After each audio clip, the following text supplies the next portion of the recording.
You have been working for years, and you are still not where you should be. Not because you are lazy, not because you are not smart enough, not because God forgot about you, because there is a law running underneath your financial life that nobody ever showed you, and until you see it, nothing you try will fully work.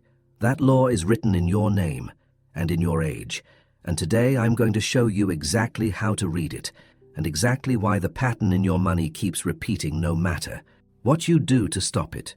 Stay with me, because what I'm about to teach you in this video is going to explain something that you have been living with for a very long time without being able to name it. And before we go any further, if this channel has ever given you a word that stopped you and made you think, subscribe right now. Hit that button. This community exists for people who want ancient truth applied to their real life. Subscribe and make sure you are here for what is coming. Now, how old are you? And let me ask you something else, something harder. Are you where you thought you would be at this age? Be honest, not with me, with yourself. Because the majority of people watching this right now, people between 25 and 85, carry the same quiet weight. The income that should be higher by now, the debt that should have been gone years ago, the business that should have grown, the financial stability that feels like it is always one crisis away from collapsing. And you have prayed for it. You have worked for it. You have started over more than once and the pattern keeps coming back. I need you to hear this right now. That pattern is not an accident. It is not a punishment. It is not a character flaw. It is a decree, a spiritual law encoded in your name and in the phase of your age, and it has been running in the background of your life since the day you were born. The ancient rabbis called this the law of the name. The Torah maps every phase of life as a spiritual position that carries both a test and a promise. And the truth I am bringing you today is this: if you passed through a phase without completing what it required, the promise of that phase never activated, and the uncompleted test followed you into the next season, where it runs quietly underneath everything you try to build. You are not behind because you failed. You are carrying an uncompleted decree, and there is a law for that. Let me show you how to find yours. Here is what I need you to do right now. Take your first name, count the total number of letters in it. Just count them. That is all. If your name is Maria, that is 5 letters. If your name is Christopher, that is 11 letters. Count the letters. Now reduce that number to a single digit by adding the digits together. 11 becomes 1 plus 1, which is 2. 15 becomes 1 plus 5, which is 6. If your number is already a single digit, it stays as it is. That is your number. One single digit, write it down, and comment below with that number right now, just the number. I want to see what this community is carrying, because what I'm about to reveal is going to make that number feel like someone read your private journal. Now let me tell you what your number means, and I want you to hold on to something before I do. The Torah and the Talmud teach that a name is not chosen by parents alone. The rabbis are clear. The name that rises in the heart of a mother is transmitted. It carries the spiritual signature of the soul arriving. The name encodes the pattern of how abundance will flow in that life, where it opens, where it blocks, what the soul came here to complete, and what will test it until that completion happens. You have been living inside that law for every year of your life. You just did not know it had a name. Now it does. And now I am going to show you what yours reveals. Let me speak to you directly. No softening, no introduction, just truth. If your number is 1, 2, or 3, you are a builder, and I know exactly what your financial life looks like. You work harder than most people around you. You start things that others would not have the courage to start. You have a vision, a clear vision one of what you are building toward, and you get close. Closer than most people ever get, and then something collapses. I'm not speaking generally, I'm speaking specifically. You had the business nearly profitable, and the biggest. Client left. You had the savings account at the highest it had ever been, and the car broke down, or the medical bill arrived, or someone in the family needed something, and the account went back to a number that embarrassed you. You were next in line for the promotion, and they hired someone from outside. You built the thing, and the thing fell, and then you started again, because that is what builders do, and the same thing happened. You have asked God why, and you have not received an answer that satisfied you, so you worked harder, and it happened again. Here is the answer. The Torah teaches that nothing built by human hands was complete until it was consecrated. until it was formally dedicated back to the one who gave the ability to build. The tabernacle took months to construct, and it was not functional. It did not hold the presence of God until the day of consecration. The temple, the greatest structure ever built by Israel, was finished and then stood empty until the moment Solomon dedicated it. The dedication was not a ceremony. It was the activation of the law. You have been building without consecrating, and a building without a consecration has no roof. The increase comes in and it goes out every time at exactly the wrong moment, because the law of the builder says what is not offered back cannot be fully held. The practice is this: every time you reach a new financial threshold, a new income level, a new business milestone, a new savings number you have never reached before, you stop before you spend. You acknowledge out loud that this came through you, not from you, and you give the first portion before anything else moves. Not what is left over, the first portion, before the celebration, before the investment, before anything. This is not religion for the sake of religion. This is activating a law that has been waiting for you to fulfill it. And when that law is activated, the ceiling that has sat over your financial life for years, the invisible ceiling you keep hitting, begins to lift. The cost is pride. The builder has to admit that what they built does not fully belong to them. That admission is not comfortable for a person who bled for what they built. But the law does not move without it. And you already know the cost of the law not moving. You have been paying it for years. If your number is 4, 5, or 6, you are a guardian. And I know what your financial life looks like too. And I need you to stay with me through this, because this one is going to be uncomfortable. You are the person people call. Not sometimes, always. When the crisis hits in your family, your phone rings. When someone needs money, they come to you first. When a friend is in trouble, you are the one who shows up. You carry other people's emergencies as if they were your own, because to you they are. And here is what your bank account looks like right now. There is a number in it that should be higher. Not because you have not earned enough, you have earned enough, but because somewhere in the last 2 years alone, you gave away money that you have not gotten back. You lent money to someone who has not mentioned it since. You paid for something you were not asked to pay for because you saw the need and you could not respond to it. You sacrificed a financial decision that was right for your household because someone else's need felt more urgent. And when you try to keep something for yourself, when you try to hold a boundary, to say no, to put your household first, you feel guilty. That guilt arrives immediately like a reflex, before the sentence is even finished, and you have told yourself that the guilt is your conscience, that it is God reminding you to be generous, that it is your faith calling you higher. It is not. That guilt is a lie dressed up as holiness, and it has been robbing you for years. The Torah has a commandment called Shmirat Hanefesh, the guarding of the self. It is not a suggestion. It is law, because the guardian who depletes themselves cannot guard anything. The protector who has nothing left cannot protect anyone. A vessel with a hole in the bottom cannot hold water, no matter how much you pour in. The practice is this: before any money moves toward anyone outside your household, a portion is designated and protected, not negotiable, not flexible based on who is asking or how urgent the story sounds. The boundary is established before the request arrives, so that when the request comes, and it will come this week, the answer does not have to be calculated in the moment. It is already decided. This is not selfishness. This is the law of the guardian. And when the guardian establishes the boundary, something releases financially that no amount of generosity without the boundary ever produced. The cost is guilt, real guilt, immediate guilt.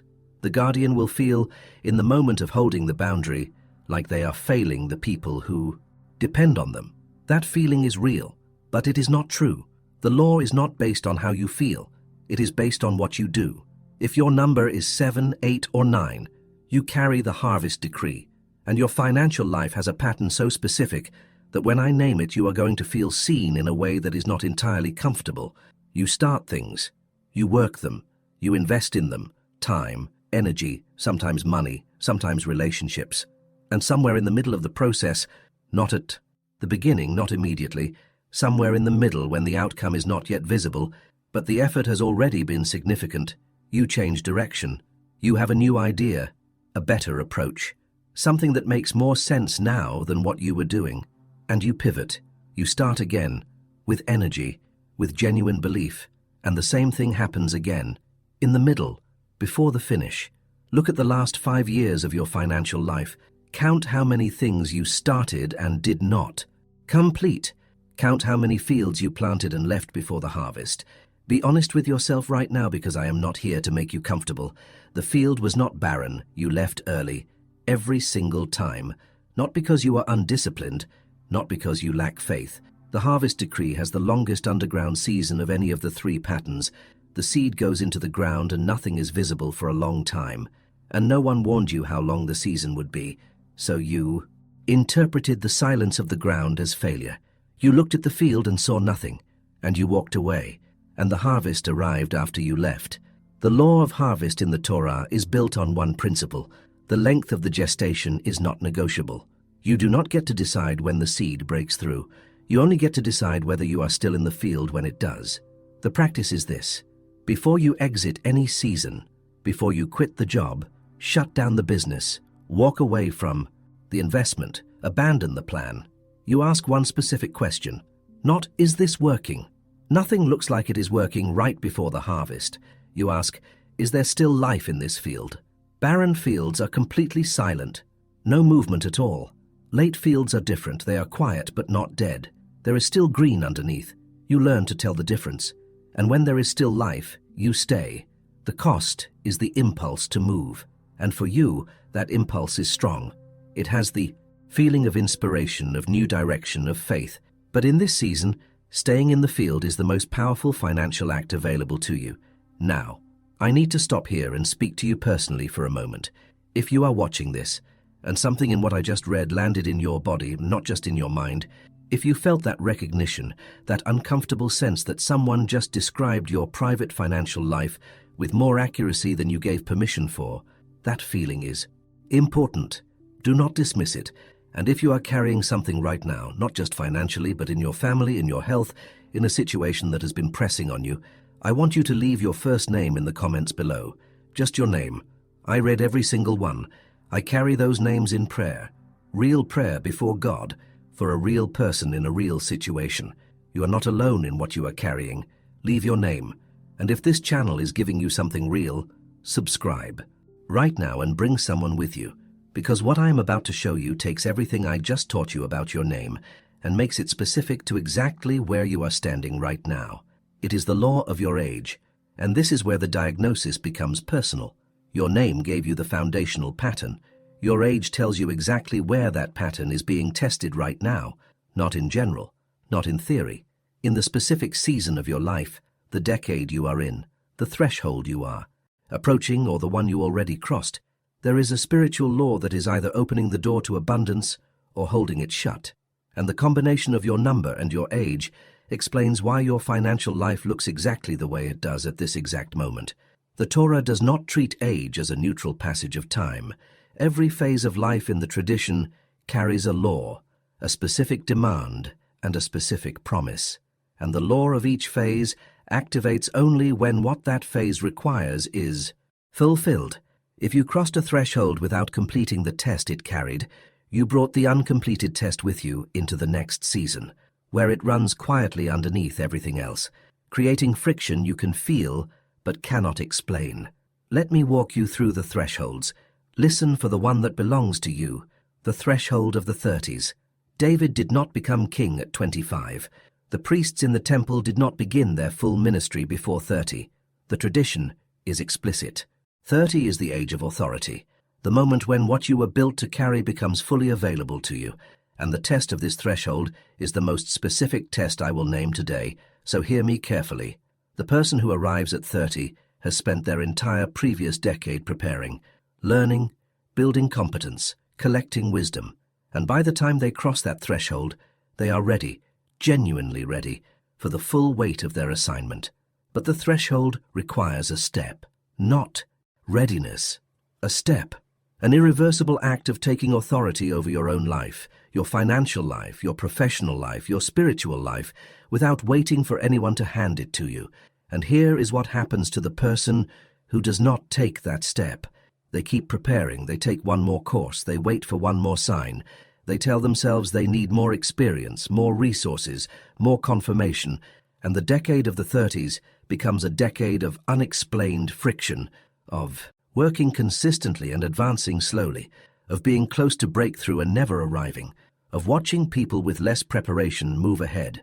If this is your life, if you are in your 30s right now, or if you recognize your own 30s in this description, the uncompleted act is the step you deferred, the decision you postponed, the position you were offered and declined because you did not feel ready, the business you almost started, the conversation you almost had, the authority you almost claimed.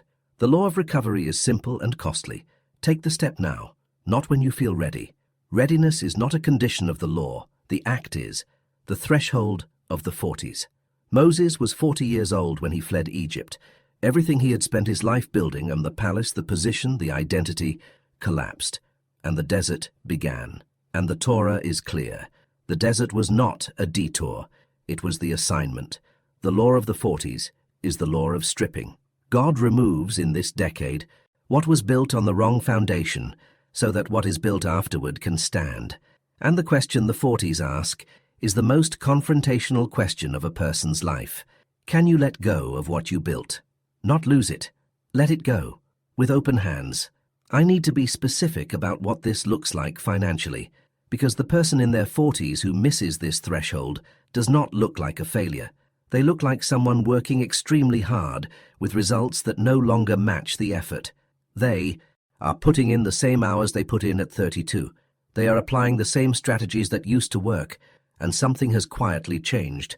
The return is different, the momentum is different, the ground itself feels different under their feet, and they cannot understand why, so they work harder. And the exhaustion deepens. The stripping of the 40s is not taking things away from you.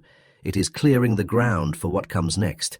And every dollar you spend trying to reconstruct what the desert is in the process of dismantling is a dollar spent working against the law of your own season. The practice is this. Stop asking how to get back what you lost. Start asking what the loss is making room for.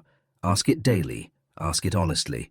The answer does not come immediately, but the question opens a door that the alternative, fighting to rebuild the old structure, keeps permanently closed.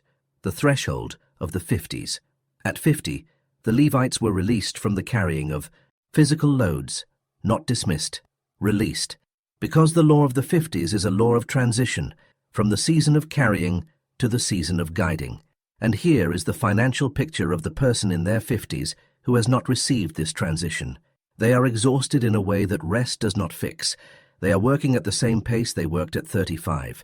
They are still trying to compete the same way, produce the same way, prove themselves the same way, and the financial return keeps shrinking relative to the effort invested. Not dramatically and just consistently, month after month, year after year. The numbers do not add up the way they used to, and they believe the answer is to work harder, to find a new strategy, to push through. The law of the 50s says something different. It says, your value is no longer in what you can carry. It is in what you know, and what you know, 30 years of real experience, real mistakes, real recovery, real wisdom bought at real cost, is worth more than any physical load you can lift. The financial activation of the 50s comes through transmission, through teaching what you know, through mentoring, through letting someone else carry the loads while you guide where the loads should go. This transition does not diminish your authority. It is the highest expression of it, but it requires you to put down what you have been carrying for 3 decades. And putting down a familiar load feels like losing something. It feels, in the body, like weakness. It is not. It is the law of the 50s finally coming online, the threshold of 60 and beyond. I want to speak directly to everyone watching this who is 60 or older, because this is the threshold that carries the most pain and the most unreleased potential of any group I teach. Let me tell you what I see. I see men and women who have walked through things that would have broken most people, who have rebuilt after loss, after failure, after grief, who have carried families through seasons that the family does not fully know the cost of, who have accumulated over decades a kind of wisdom that cannot be purchased and cannot be manufactured, and I see them silent, not at peace, silent. There is a difference. The silence of 60 looks like this. You have stories you have not told. You have things you learned, the hard way, the expensive way, the painful way, that the next generation is currently in the process of learning the same hard way, and you are watching it happen, and you are not speaking, because you have told yourself that it is too late, that no one is asking, that the world has moved on and left you behind, that your season of relevance is finished. I need to tell you plainly that silence is costing you financially right now, not metaphorically. The Talmud teaches that the decree of the elder activates through testimony, through the spoken transmission of walked-through wisdom. The elder who speaks releases something that has been accumulating since the first day of their first hard season. The elder who stays silent carries what was supposed to move, and that spiritual congestion, that weight of unspoken testimony, shows up in the financial life as stagnation, as the sense that abundance is nearby but not arriving, as doors that open slightly and then stop. This is not your age catching up with you. This is a law waiting for you to fulfill it. The practice is immediate and non-negotiable. Speak this week. Write down one thing you know, one hard-won truth that cost you years to learn, and give it to someone who needs it. A child, a grandchild, a neighbor, a young person at your church. Find them and give them what you paid so much to earn. Not all of it. One thing. This week, the law of the elder does not activate in the planning. It activates in the speaking. Now let me bring this together for you precisely, because this is the diagnosis that changes everything. Your number from your name tells you. The foundational law of your financial life, builder, guardian, or harvest. Your age tells you the specific threshold where that law is currently being tested, and the combination of the two is the fingerprint of your exact financial pattern. The builder in the 40s is in a stripping season. The structures they built are being cleared. The law is not destroying them. It is preparing the ground for the most significant building of their life. The mistake is spending the decade fighting the clearing. The activation is opening the hands and asking what is being prepared. The guardian in the 50s is in a transmission season. The loads they carried for others for 30 years are being handed back. The law is not abandoning those people. It is repositioning the guardian as guide instead of carrier. The financial activation comes through the decision to transmit wisdom instead of continuing to absorb weight. The person of harvest in their 30s is in a threshold season. The authority of the decade is available right now, but it requires the step, not the plan, the step, the one decision that costs something real and cannot be taken back. This is not general. This is your life, mapped by laws that have been in operation since before you were born. So here is what you do now. 3 things, not suggestions, acts. The first act is declaration. Every morning, before email, before phone, before anything else competes for your attention, you say your decree out loud. I am a builder. I consecrate what I build. Or I am a guardian. I protect myself before I protect others. Or I carry the harvest decree. I stay in my field. You say it even when you do not feel it, especially when you do not feel it, because the law does not operate on feeling. It operates on alignment, and alignment is built through consistent declaration, not through emotional intensity. The second act is honest examination. You go back to the most recent threshold you crossed, and you ask, without self-protection, did I complete what it required? If you are in your 30s, did you take the step of authority, or are you still preparing? If you are in your 40s, did you open your hands, or are you still fighting to rebuild what the desert took? If you are in your 50s, did you put down the loads, or are you still carrying at the same pace you carried at 35? If you are 60 or older, are you speaking, or are you sitting in silence with decades of wisdom that someone desperately needs? Name what you find, not in shame, in clarity, because what is named can be addressed. What is left unnamed continues to run the pattern uncontested. The third act is one decision, not a plan, not a resolution. One concrete decision that costs something real this week. The builder consecrates the next financial increase before spending any of it. The guardian identifies one specific request that is coming, because it is always coming, and makes the decision about the boundary before the request arrives. The person of harvest identifies the field they are closest to leaving and commits to one more season. The person at the age threshold takes the one step that has been deferred. One decision, not perfect, not complete. 1. Because the law of movement is this: what is static requires maximum force to begin. Once it begins, it requires far less. The first step breaks the pattern. What was blocked begins to move, and what begins to move continues to move. I want to close with this. I know that for some of you this teaching was not just information, it was confrontation. It named something you have been carrying without a name for it, the ache of working hard and not advancing, the exhaustion of trying without arriving, the quiet desperation of a person who has done everything right and still feels like something essential is locked. That feeling is real. God sees it, and the law that created the pattern is the same law that contains the way out of it. You are not too old, the decree has not expired, the field is not barren, the promise of your threshold is still available, but the law requires your response, not your feeling, your response, and it requires it in the specific season you are in right now, because this configuration of your name and your age will not repeat. If you are carrying something, a burden in your finances, a weight in your family, a prayer you have brought to God more than once without an answer, leave your first name in the comments below. Just your name, I pray, over every name that comes through this community, not as a formality, as a real act, before a real God, for a real person with a real need. Leave your name. And if this channel has been a place where you receive truth that lands, where ancient wisdom meets your actual life in a way that nothing else quite does, subscribe right now and bring one person with you, someone who is stuck, someone who has tried everything, someone who needs a language for what they have been experiencing. This teaching may be what breaks it open for them. Your name is not random. Your age is not random. The pattern is not punishment. It is a law, and now you know what it is. And now you have 3 acts that begin the realignment. Act Shalom, my friend, until next time.